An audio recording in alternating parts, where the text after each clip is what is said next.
கன்னியாகுமரி தொகுதியில் பாஜக சார்பில் போட்டியிடும் பொன் ராதாகிருஷ்ணன் பஞ்சாங்கப்படி நல்ல நேரம் பார்த்து 1.5 மணி நேரம் காத்திருந்து வேட்புமனு தாக்கல் செய்திருக்கிறார். கூடுதல் விவரங்களோடு செய்தியாளர் சரவணன் இணைக்கிறார். சரவணன், விவரங்கள். அதாவது கன்னியாகுமரி மாவட்டத்தை பொறுத்தமட்டில் கன்னியாகுமரி மாவட்டத்தில் தொடர்ந்து 9 முறை ஏற்கனவே தேர்தலில் களங்கண்டவர் தான் முன்னாள் மத்திய அமைச்சரான பொன் ராதாகிருஷ்ணன்.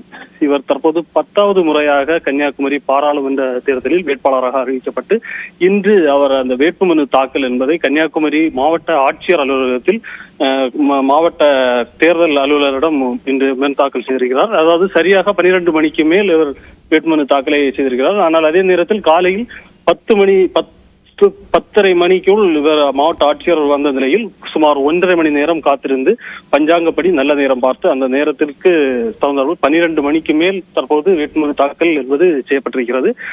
தொடர்ந்து இந்த கன்னியாகுமரியில் நாம் தமிழர், அதிமுக மற்றும் இந்த பாஜகவினர் இன்று வேட்புமனு தாக்கல் செய்துள்ளது குறிப்பிடத்தக்கது.